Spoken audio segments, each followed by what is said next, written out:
Senhoras, senhores, queridas irmãs, queridos irmãos espíritas, caras amigas, caros amigos que nos acompanham pela web TV Mansão do Caminho, nós, pela primeira vez, com o médico Chico Xavier, no mês de março de 1948.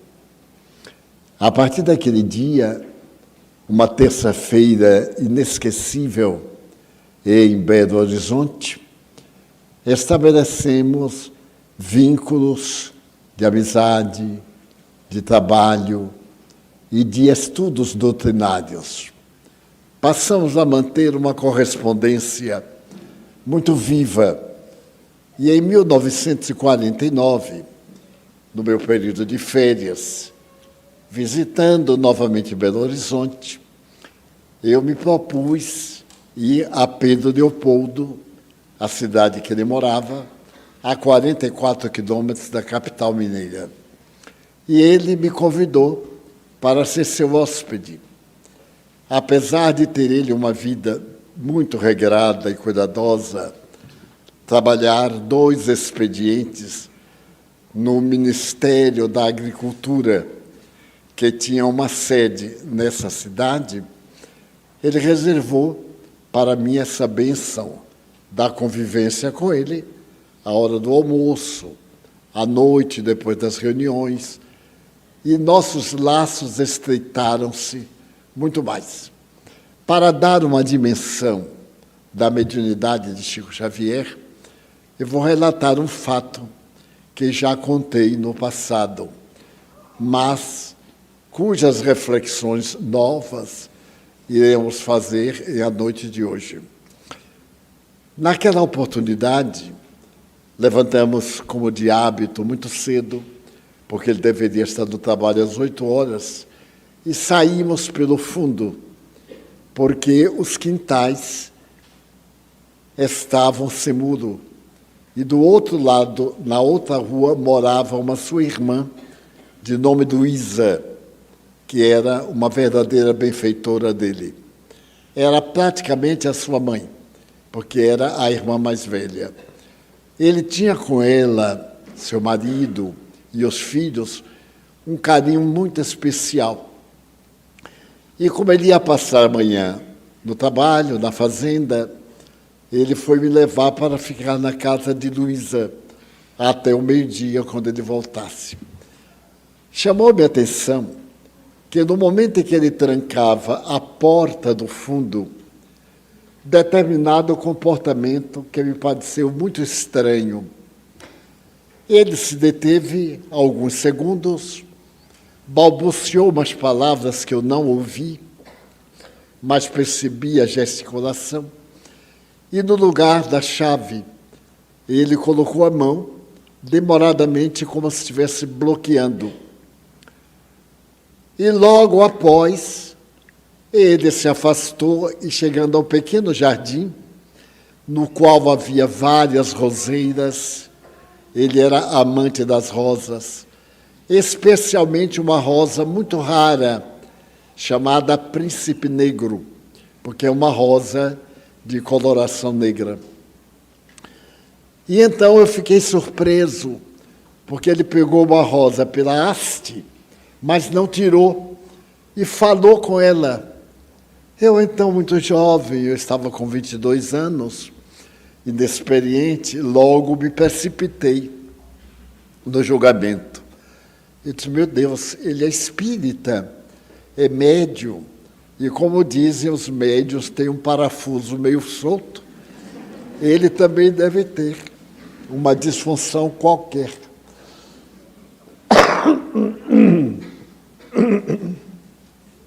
Pensei, ele me olhou e não disse nada, nem eu tampouco. Quando chegamos à casa da Luísa, eu perguntei assim, Chico, você fala com as plantas? E ele me respondeu, sim, eu falo com as plantas. Mais surpreso, eu voltei a indagar. E elas lhe respondem, sim. Eu digo, meu Deus, é louco varrido. Porque falar com as plantas, lá, mas ouvi-las, calei-me e nos tornamos, na medida do possível, amigos relativamente bem íntimos. Nunca eu abordei a questão. Um pouquinho d'água. Um momentinho que minha tosse do Covid.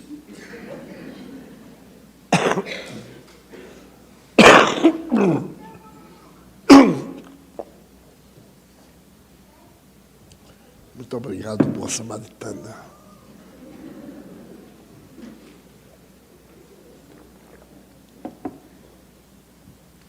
Em 1966, eu li um artigo que me impressionou profundamente. Um amigo que morava na Inglaterra e que era meu correspondente mandou-me uma publicação feita no Times de Londres. E a comunicação dizia, ele traduziu para mim, as plantas sentem a nossa vibração. E contava. A reportagem dizia mais ou menos isso. O detetive da CIA, dos Estados Unidos, Clive Baxter, estava na sala do seu escritório e ele é especialista em aparelhos para detectarem a mentira. E naquela sala, repentinamente, ele olhou para uma planta, um ododendron, uma planta ramífera cujas folhas descem de tamanho especial. Então lhe veio uma ideia absurda. Ele pegou um detector de mentiras e, tomando dos pontos básicos, ele colocou na haste e numa das folhas da planta e ligou ao computador da época. Naquele momento, automaticamente, o detector de mentira começou a gravar, como se estivesse recebendo uma onda mental. Ele ficou impressionado, porque, tecnicamente, as plantas, não tendo o sistema nervoso, mas tendo a seiva, não disporia de qualquer recurso racional de natureza intelectiva. E a planta fazia que o agudo ponteiro escrevesse no mesmo ritmo que gravaria uma mensagem comum. Ele ficou impressionado. Mas, como era um tabagista, ele saiu dali de junto do aparelho, foi à mesa, pegou um cigarro, e, chegando junto à planta, ele riscou o fósforo e acendeu o cigarro. Então, o polígrafo enlouqueceu. Começou a grafar com uma celeridade muito grande.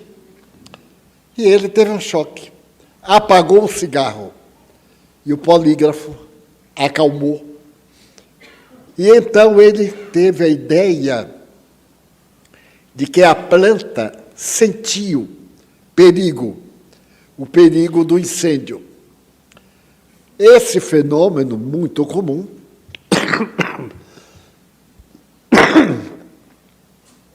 muito simples, serviu-lhe para que ele fizesse um estudo a respeito da sensibilidade das plantas. No ano seguinte, ele publicou um livro, As Plantas Comunicam-se Conosco. E veio uma série de depoimentos de pessoas do mundo inteiro.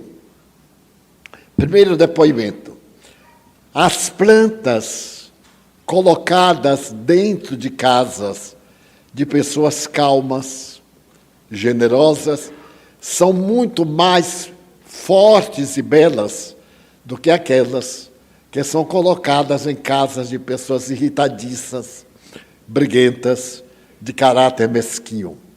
Análises feitas especificamente, colocando uma planta no quarto de uma pessoa tranquila, paciente, e uma equivalente, vinda de uma semente gêmea, colocada no quarto de quem quer que fosse, mas de temperamento irascível, essa desenvolvia-se muito mal, enquanto a outra desenvolvia-se muito bem.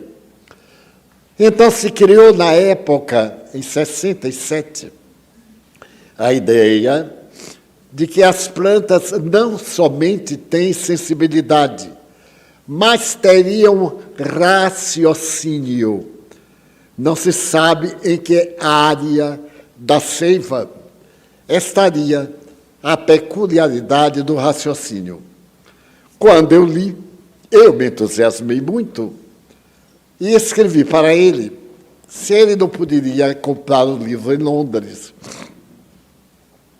e me fazer uma síntese para que eu proferisse algumas palestras.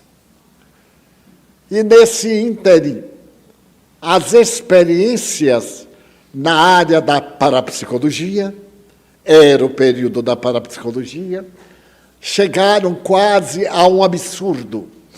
Por exemplo, investigadores chegaram à praia com 100 camarões vivos dentro de um balde. Tiraram 50, colocaram no vasilhame e um barco afastou-se 10 quilômetros da praia. E lá onde estavam, puseram os camarões em água a ferver. Enquanto isso, os camarões que estavam cá na praia, no seu ambiente habitual, agitaram-se. Começaram a mover-se, a saltar, a criar uma situação de vida. E por telefone, eles se comunicavam, dizendo, neste momento estamos em tal temperatura. E a água na qual estavam os camarões na praia tinha a mesma temperatura habitual, mas os camarões se agitavam como se estivessem sob uma alta temperatura. Então, se constatou que a sensibilidade não apenas é uma faculdade dos seres vivos, mas é também uma peculiaridade através da qual se comunica com outros da mesma espécie, dando sinais de vida. As experiências passaram para a área da parapsicologia e começaram a perceber, por exemplo, que ovos de galinha que não foram galados, produzidos apenas pela galinha, ao colocar um medidor de vibrações, não apresentava qualquer sinal de vida, enquanto que os ovos da comunhão sexual do galo e da galinha apresentava pulsação do futuro pinto que ali estava, colocados na temperatura própria para reproduzir-se. Os não galados não dão vida, porque eles não têm o sêmen que produz a manifestação da vida. Mas os outros que têm, apesar de estar em perfeito estado, apresentavam vida do futuro pinto que iria nascer. As experiências agigantaram-se. E até os anos 90, elas se tornaram fantásticas, como nós iremos ver. Munido com esses dados, eu pronunciei uma série de conferências na área parapsicológica, para mostrar a presença do perispírito, ou desse modelo organizador biológico, como é chamado pela ciência médica. Esse corpo astral. Casualmente, eu estava em Uberaba, no centro em que o Chico estava psicografando, e me veio a ideia de abordar para os amigos uberabenses esse tema que estava em exaltação, mas que muitos espíritas ignoravam, porque não fazia parte da literatura espírita. Comentei, falei da sensibilidade, do amor aos animais. Falei que as experiências chegaram a este nível, separaram 1000 sementes de determinado produto e dividiram em 2 áreas específicas. A terra igual, tudo igual, o clima, o ambiente fechado. De um lado colocaram 500 sementes plantadas. Do outro lado, 500 sementes plantadas.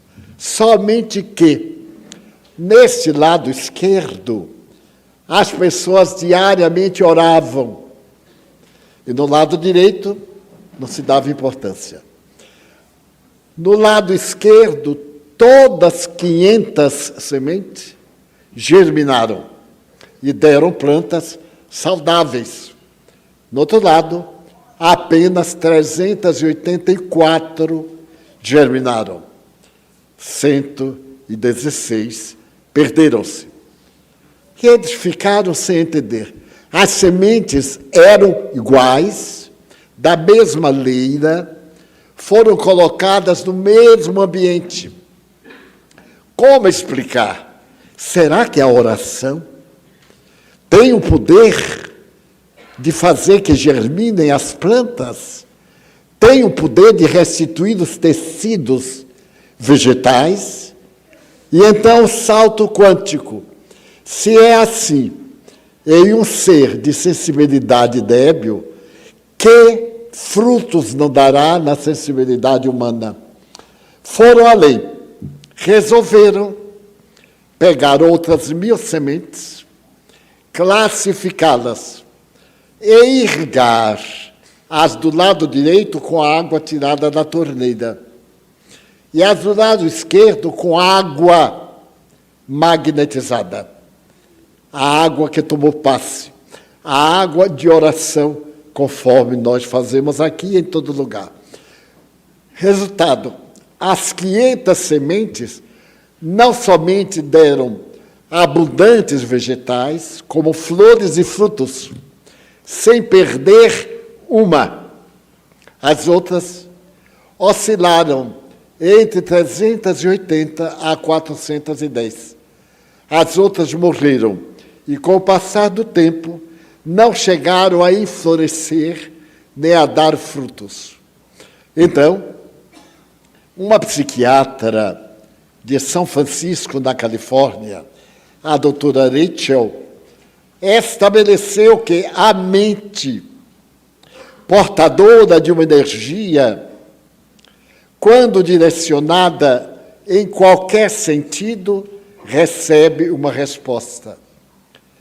E então ela lembrou que Jesus havia dito: vigiai e orai. E a maioria de nós sempre diz ao contrário: orai e vigiai. Não.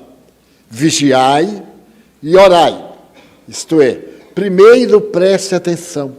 Veja se está num lugar reservado, um lugar tranquilo, e depois ore. Para orar no estado de paz, de tranquilidade.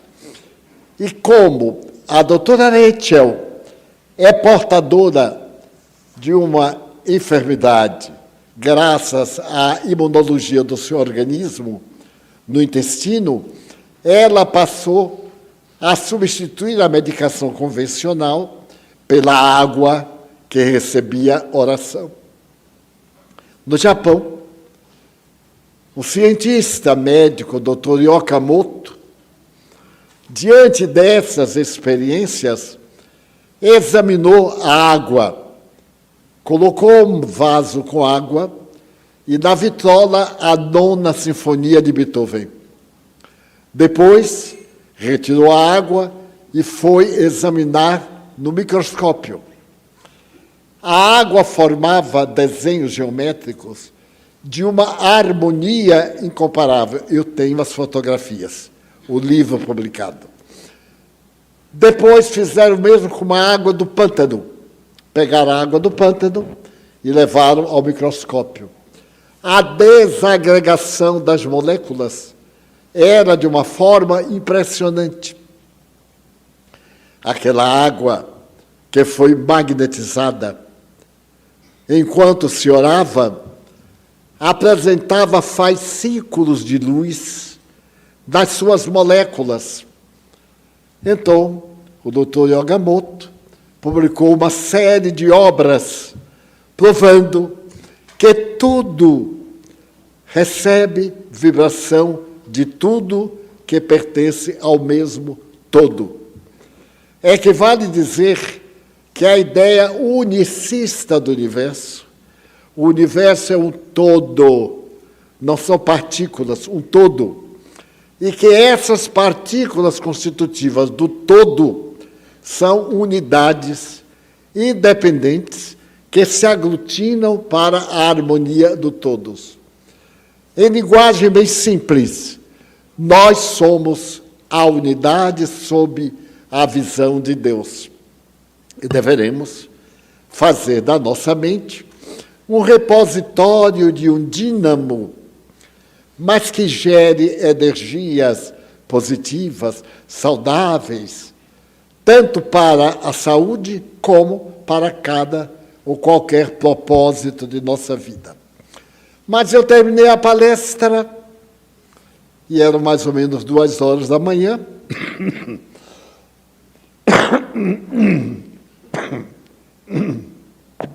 no horário em que Chico Xavier terminava de psicografar, e quando saímos para ir à casa de seu irmão tomar o cafezinho da madrugada, Chico me perguntou, mais ou menos assim, Divaldo, como era o nome do médico, daquele detetive da CIA? Ele disse, Clive Baxter. Ele disse, mas ele constatou que as plantas ouvem. Eu, então, fiz a minha ponte com aquilo que ele havia feito em 1949. Portanto, 16 para 17 anos depois. Com meu entusiasmo natural, eu disse, eu tenho a prova, Chico. E depois, a BBC, que naquele tempo realizava películas sobre ciência, fez uma série de conferências e documentou-as. Então, eu estou esperando que um amigo meu me mande algum livro a esse respeito para o nosso arquivo de obras científicas da paranormalidade e do espiritismo. Ele sorriu e disse assim, vê, meu filho, quando eu estava conversando com aquele príncipe negro, a Rosa, lá no quintal, e ele disse que ouvia a resposta, eu ouço mesmo. Como diríamos na linguagem popular, eu caí do cavalo. Porque não apenas ele falava, como ele pegou todo o meu pensamento. Que aí é que é notável.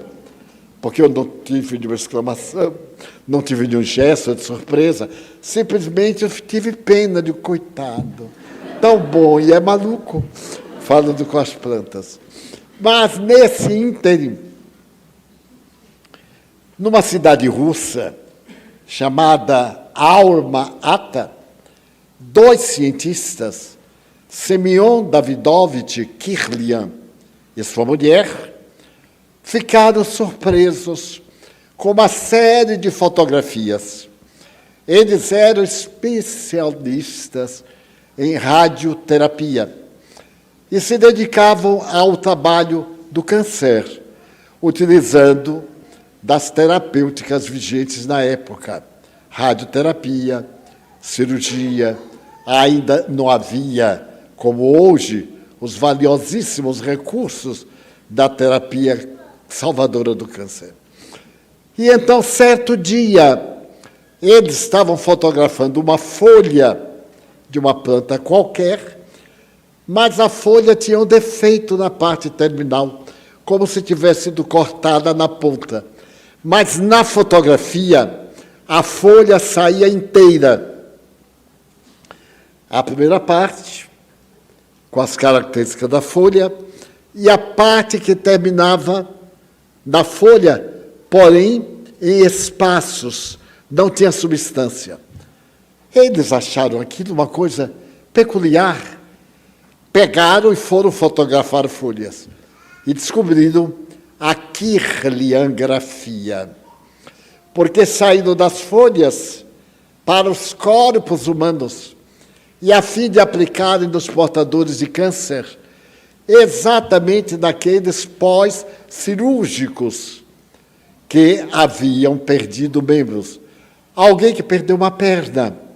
Feita a radiografia Kirlia, a pessoa aparece com o corpo inteiro, com a perna, que foi amputada. As experiências foram mais longe.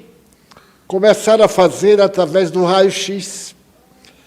Se a pessoa teve uma cirurgia, extraiu o apêndice, ou fez uma cirurgia de estômago, extraiu um pedaço, na kirliangrafia, que é a fotografia através de uma máquina especial, aparece perfeita, completa, integral. Então, a ciência médica, que tinha, nessa época, um problema a resolver, que era a sensação do membro fantasma. Por exemplo, uma pessoa amputa uma perna e sente cãibra na perna que não existe mais. Vai deitar e deita-se em cima da perna que não existe e sente cãibra. Então muda de postura. Eram e são conhecidas essas manifestações como fotografias de membros fantasmas. Mas, nesse ínterim, a biologia havia chegado a uma seguinte conclusão. Primeiro, a função. Segundo, o órgão. Não é o órgão que faz a função. A função é que faz o órgão. E quando a função desaparece, o órgão tende a morrer. A cauda, que nos desapareceu, não precisamos mais de segurá-la, o apêndice, e etc. Então, isso perturbava, e ainda, algumas áreas da medicina. O que é que ocorre exatamente de a pessoa ter uma mão amputada e ser de cócegas na mão? Mas a mão não existe. Não existe o modelo material, mas existe o modelo que deu origem à mão material, feito de energia, que os orientais da teosofia, do esoterismo, chamam corpo astral. A criatura é constituída dentro dos chamados mistérios da teosofia, do esoterismo, como portadoras de 7 corpos. Corpo espiritual, corpo mental, corpo búdico e etc., corpo físico. Como se fosse uma cebola. Aquela parte bem verdezinha do fundo é a alma, mas ela está resguardada em várias camadas sucessivas. Quando Allan Kardec foi estudar o ser humano, ele estabeleceu que o ser humano era constituído de 3 elementos: o espírito, a energia central, um envoltório mais ou menos material, ao qual ele deu o nome de perispírito, um espírito na periferia e corpo físico. Quando o corpo físico se desagrega os elementos psíquicos constitutivos do corpo físico invadem o perispírito, esse corpo que não é material, mas que não é totalmente energético. E é exatamente ele que vai para o espírito e vai ser o subconsciente, o inconsciente nosso, onde estão registrados todos os acontecimentos da evolução. Então, Allan Kardec simplificou os 7 corpos, mas o perispírito, por ele assim denominado, é o corpo astral da tradição esotérica, teosófica e dos mistérios do passado. Então, o que vemos? Com a fotografia Kirlian, um engenheiro brasileiro, Hernani Guimarães Andrade, de São Paulo, que foi considerado, nos anos 70, o maior estudioso de reencarnação do mundo. Ele havia sido amigo de Banerjee, o grande pesquisador indiano, Nat Banerjee, que escreveu o primeiro livro de crianças que se lembravam de haver vivido antes.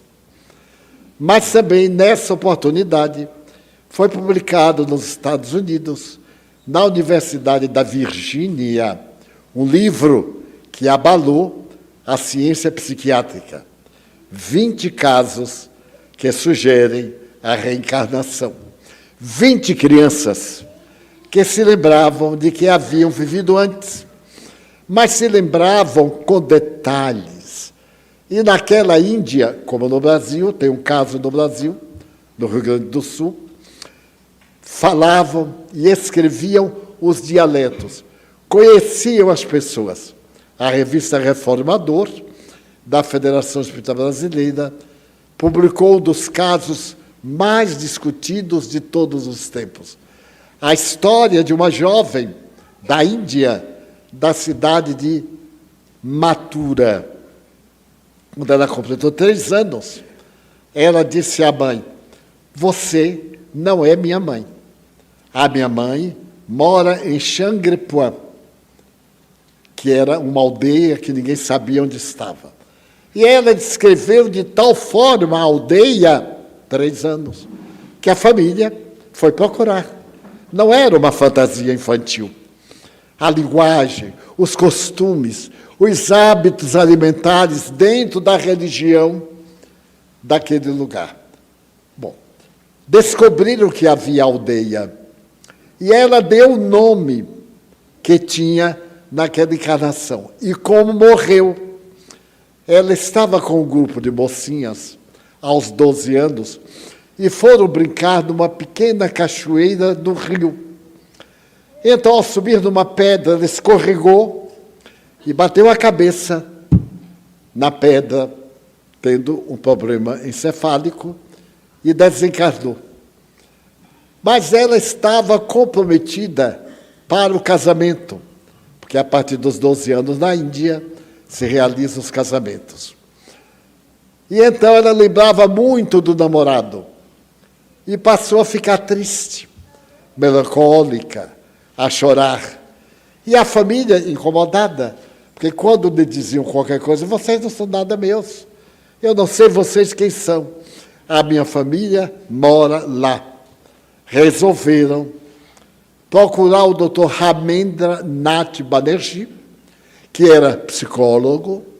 A parapsicologia estava nascendo, nasceu por volta dos anos 30. E ele, então, resolveu fazer uma averiguação. Foi a Mathura, entrou em contato com a família, da qual a menina se referia, que existiu a menina que caiu na cachoeira e teve uma concussão cerebral, e ainda estava vivo aquele que era o seu noivo. Ela foi levada, e no meio da multidão, ela descobriu que era sua mãe, seu pai. Colocaram muitas crianças juntas. Ela identificou quais eram os seus irmãos, e, principalmente, identificou o namorado, que estava casado. E isso, para uma mulher, mesmo de 5 anos na época, era um martírio.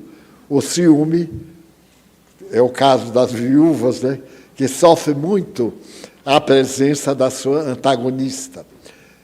E então, a reencarnação foi estudada por Hernani Guimarães Andrade, em São Paulo e na cidade de Bauru. Ele morreu aos 85 anos de idade, mais ou menos por volta do ano 2010. Os seus arquivos eram incomuns. Com o advento da quirliangrafia, em preto e branco, ele aprimorou o processo e o Brasil tem a honra de haver feito a quirliangrafia em Technicolor. Ele conseguiu fazer na tonalidade habitual. Então, naquelas partes em que é amputado e a quirliangrafia apresenta, ela sai na cor natural que existia naquela época. Então, por volta do ano 2000, a quirliangrafia se tornou uma prova da realidade do perispírito. E uma prova de que esse perispírito transmite a mensagem de uma para outra geração, o que Jung denomina do arquétipo indestrutível dessa memória, dessa psique, que é imortal, que nós chamamos simplesmente espírito. Faz muitos anos, aparecia-me um espírito e que me dizia ser tibetano. Ele não falava português. Ele falava de uma forma musical e o meu cérebro traduzia a língua portuguesa. Ele então me disse: eu gostaria de oferecer a você um livro de fatos, de lendas e de narrativas espirituais. E chegou a ditar para mim vários livros que eu registrava depois no computador, guardava naquele tempo as gravações em fita magnética. Mas então ele me contou o seguinte: do karma ninguém foge. Quer dizer, o que está escrito nas estrelas, numa linguagem poética, está nos rastros, como costumamos dizer. Ele contou-me que um príncipe do sul da Índia, depois de uma vida próspera, de uma governança caracterizada pelo poder, pela bondade, passou a ter tédio, casou-se, teve um filho, e o tédio se transformou no que chamaríamos hoje uma depressão. Ele, então, perdendo o interesse pela vida nababesca que tinha, quando o filho completou 5 anos, ele reuniu a corte e disse à esposa que ia ser monge budista. Na região havia uma montanha na qual se erguia um templo budista. E a montanha era considerada sagrada, como o Bonfim, a montanha do Bonfim, a montanha sagrada do Senhor do Bonfim aqui entre nós. Apesar da tentativa da família de que era uma loucura, ele deveria fazer uma terapia qualquer naquela época, eram estados de espírito. Ele se negou a tudo e passou a propriedade imperial para o filho de 5 anos. Quando a criança completasse 15 anos, teria direito a herdar o imenso império.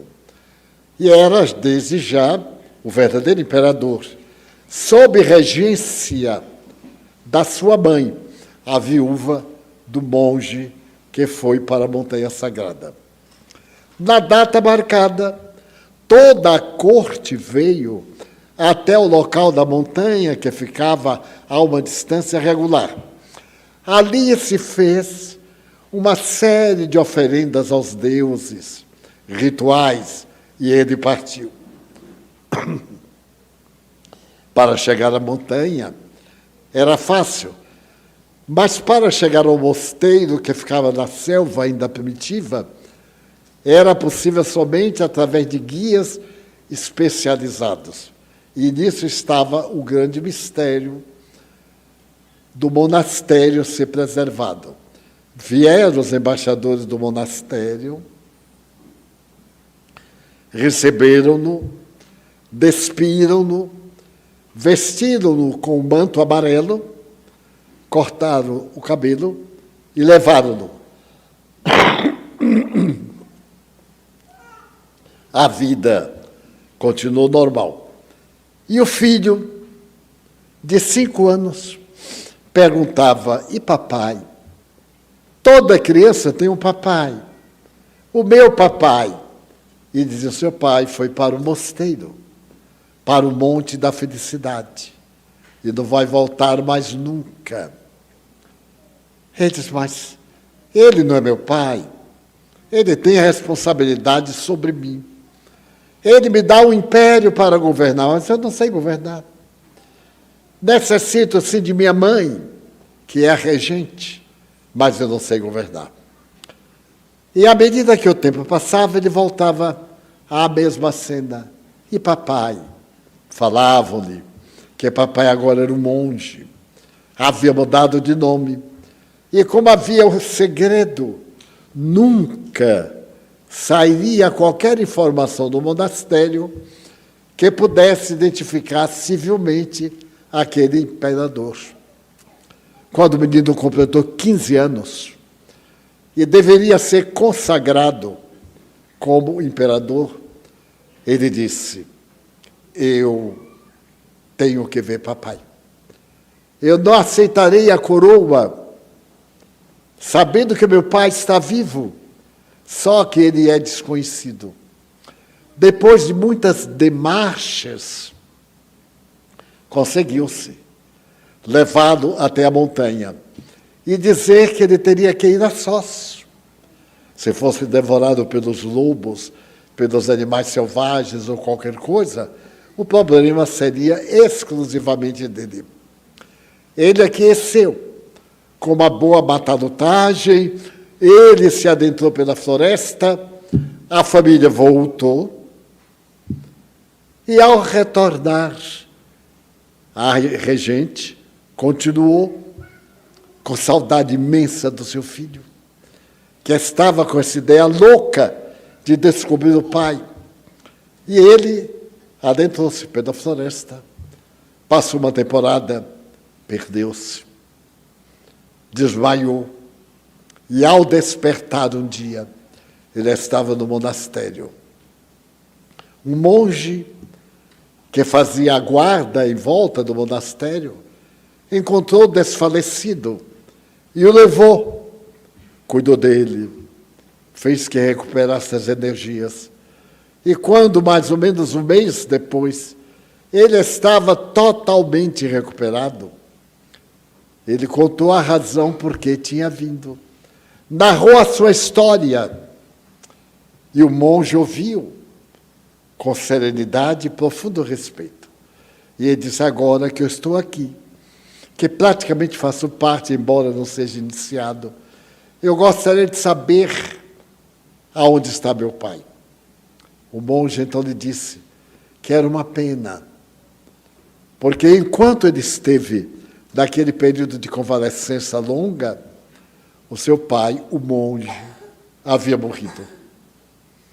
Havia morrido e o levou ao cemitério para que ele pudesse chorar a saudade do pai diante da sua sepultura, assinalada por um símbolo budista. Ele então chorou amargamente, lamentou dolorosamente ter demorado tanto, mas cumpriu o dever, aliviou-se, porque no budismo é muito importante o culto ao corpo depois da morte. Se deve sempre oferecer uma boa sepultura para que a alma fique em paz. E voltou.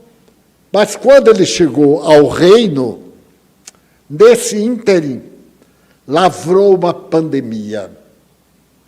Uma peste terrível tomou conta do reino, e a regente, que havia se tornado imperatriz, sua mãe, havia se contaminado e morreu. Então, por duas razões, ele teria que assumir a governança do império.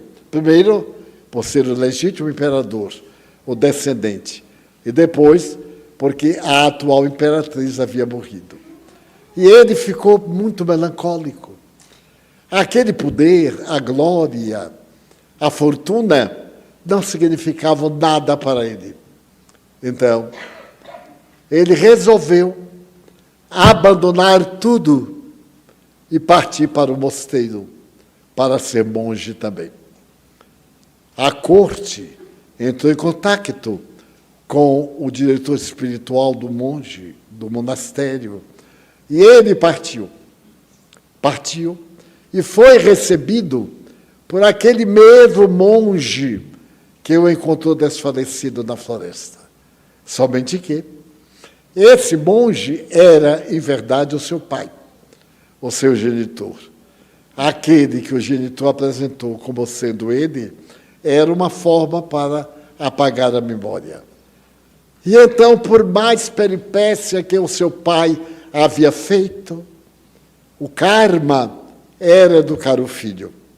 E agora, não podendo governar, porque não queriam saber nada do mundo, ele se tornou o mentor do filho, orientando, guiando no labirinto imenso da trajetória do monastério. E então o Espírito me dizia, ninguém foge. Estamos em um lugar e achamos que a felicidade está no outro. Partimos para lá. Voltamos, às vezes, para onde mais nos comprometemos. E aquela sonhada felicidade foi só um encantamento. Sempre nós estamos onde necessitamos da divina proteção. Deus nos coloca com as pessoas que nós necessitamos para evoluir. Aquele marido terrível, vulgar, grosseiro, é o que a gente merece. Aquela esposa frívola, vulgar, dominadora, é o anjo que Deus colocou em nosso karma. Então a gente troca, divorcia, se vê livre e pega a outra pior. O outro, muito pior. Então a gente foge de uma situação. Eu vou largar o trabalho porque é horrível, não aguento, tudo sai mal comigo, larga e não acha mais nenhum emprego. Porque ninguém foge do seu karma. É a tradição tibetana, que aquele monge me havia dito. Mas como nós podemos ter certeza disso? Através do conceito que tudo no universo obedece à lei do todo, à perfeição. E queiramos ou não, marchamos na direção desse dínamo central que é o comandante do universo. Chamemos Deus, natureza, causa primeira, ou qualquer outro nome, todo efeito tem uma causa. E a nossa causa é espiritual. Aqui estamos, e a Kirliangrafia prova que os membros amputados foram somente do terceiro corpo, o material. A sensibilidade das plantas, a sensibilidade dos galos, das galinhas, a sensibilidade dos camarões e dos peixes. Pode haver nada mais notável do que o salmão. Quando o salmão vai desovar, ele sai daqui, da praia de Itapuã, se tem, e viaja, entra no rio e vai desovar no lugar em que ele nasceu. Desova e morre lá. Seus filhos fazem a viagem de volta para o lugar de onde foram seus pais. E não erram nunca. As enguias fazem a mesma coisa. Elas somente se reproduzem nas águas profundas perto dos Estados Unidos. Quando chega a época, as enguias do mundo inteiro viajam para as Bermudas. Como as enguias europeias estão mais longe do que as enguias americanas, a lei fez que a enguia americana demore 6 meses a mais do período de reprodução do que a enguia europeia, para chegarem juntas às mesmas águas. Se reproduzem e morrem, mas os filhos vão para as águas de onde nasceram os seus ancestrais. A televisão mostra muitos os ursos ficarem no sentido contrário das águas, e os salmões nadando contra a correnteza e pulando e entrando na boquinha linda do urso que está de boca aberta, esperando. Quer dizer, há uma lei indestrutível. Em nós também fazemos muitas coisas por impulsos. Quantas vezes dizemos, eu não consigo, eu não tenho forças. É só ampliar a capacidade do dínamo mental, a sede da vida. Somos espíritos eternos. E nesses dias tão amargos, tão difíceis, não sei se é uma bênção ou um karma estarmos neles. Eu considero um karma abençoado, nascermos num momento tão belo, injunções lindíssimas, aparelhagens de som apenas com sibilar. Eu vi há pouco um coral japonês de vozes humanas imitando instrumentos, desde a harpa até o saxofone, cantando como se estivessem acompanhados por vários instrumentos. Esse aparelho, que existem 3 ou 4 pessoas no mundo, invisível a olho nu, e a pessoa consegue tocar diante dos nossos olhos. Está na internet, e muitos dos senhores certamente já viram. Então, tanta beleza, mas tanta miséria. Olhamos os nossos indígenas, os Yanomamis. Será que eles são brasileiros? Perguntou um repórter. Não seria melhor que os integrasse? Do que adianta eles terem terras do tamanho do estado de Pernambuco e morrerem de inanição pela fome? Os ambientalistas dizem que a floresta dá tudo, mas não é verdade. Alguma coisa falta. Então, os governos anteriores mandaram milhares de cestas de alimentos. Mas aí, recentemente, morreram 90 crianças à fome, como nos campos de concentração. Então, pergunta o jornalista, será necessário deixá-los apátridas? São Yanomamis, por enquanto. Eram 20 mil. Agora estão bem reduzidos, porque estão também na Amazônia peruana, na Amazônia colombiana.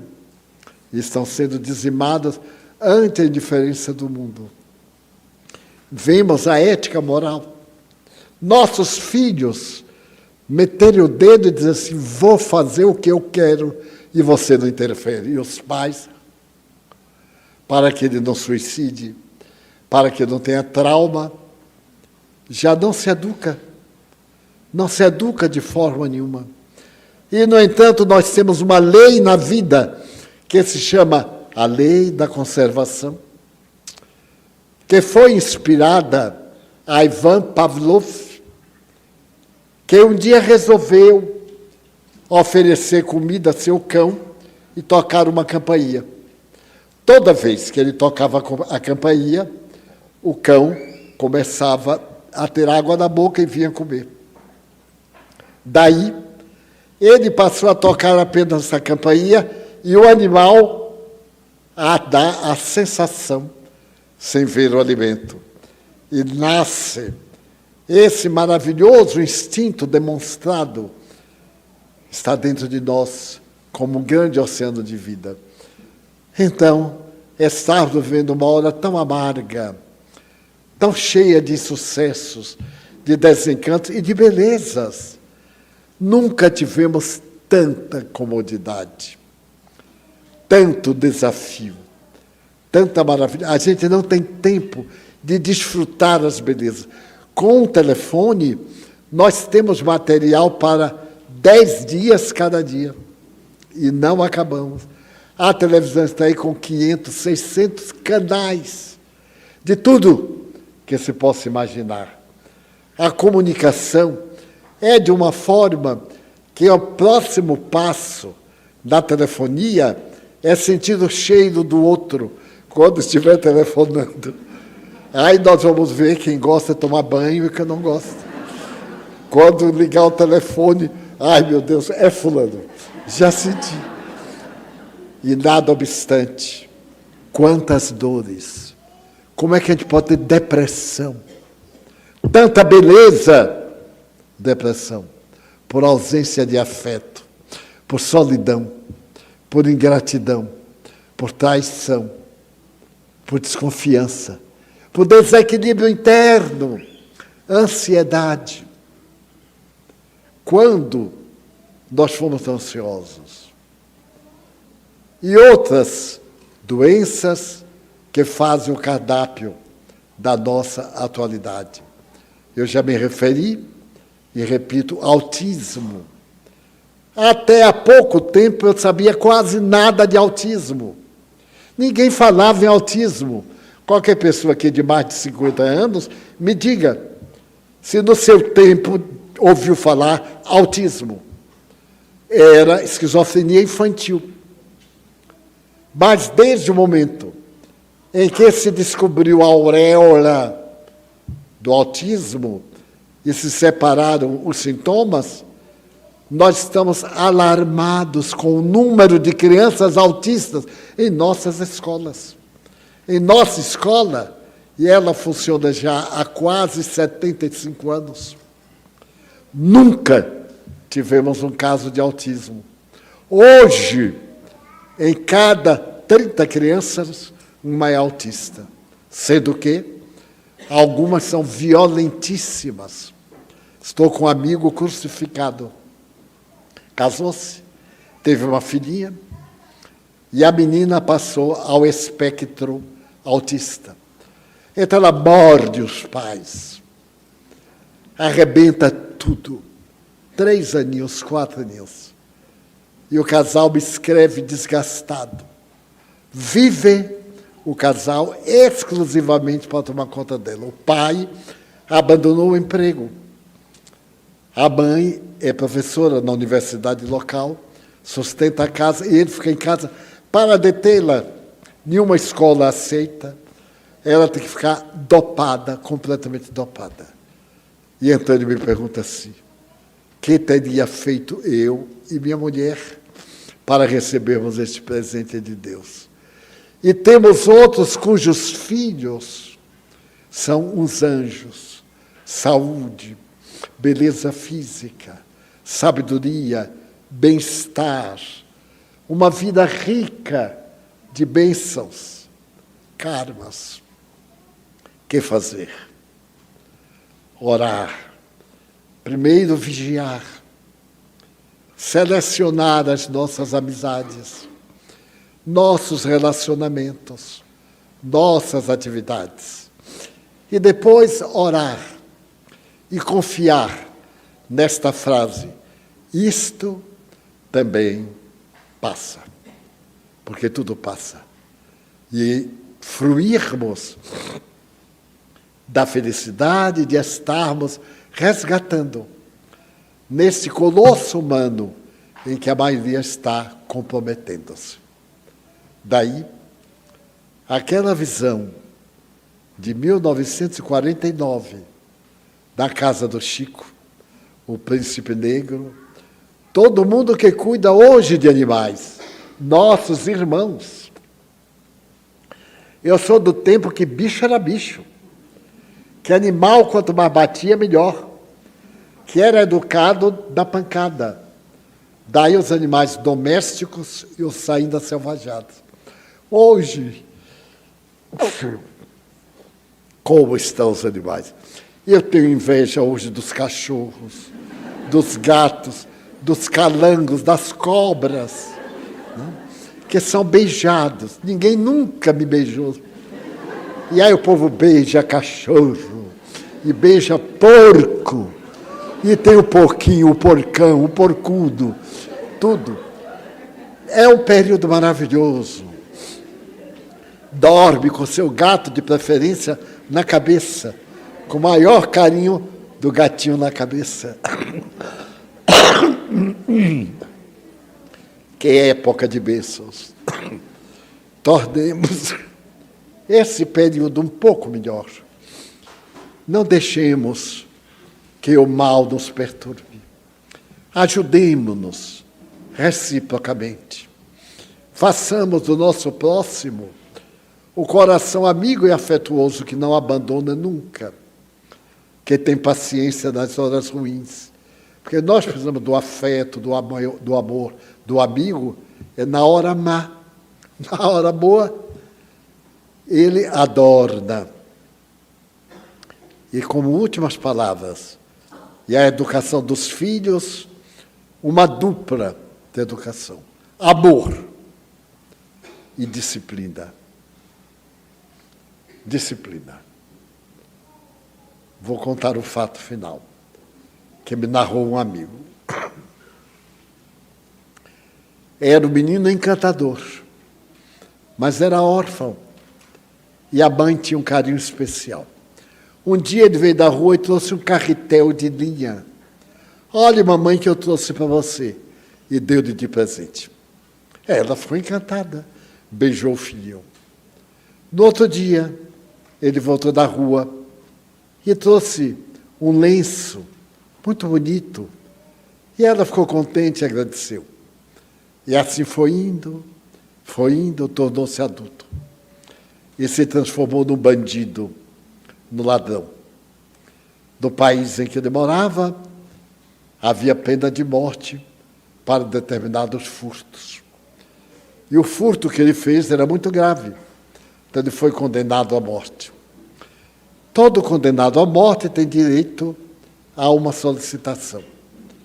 E perguntaram o que é que ele desejava antes de morrer. Ele disse: beijar mamãe.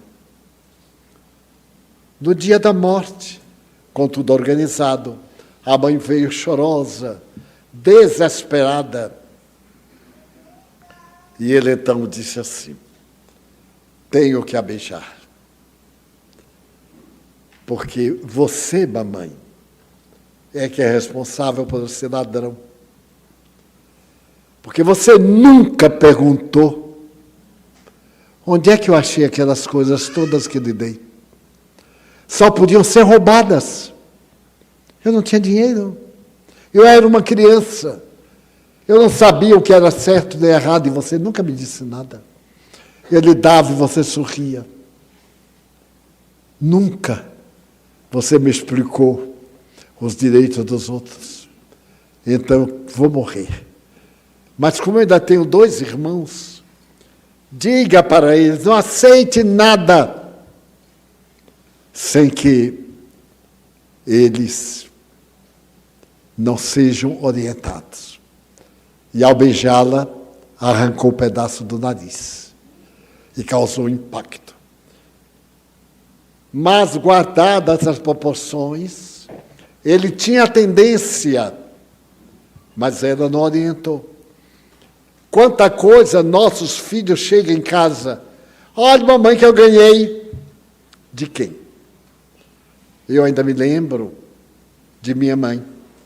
Uma vez, eu brincando na rua, achei R$500, a moedinha, era uma moedinha. E então cheguei em casa. Mãe, achei R$500. Aonde? Ali na rua. Qual rua? Vamos lá. Ela só faltou perguntar ao chão se era verdade.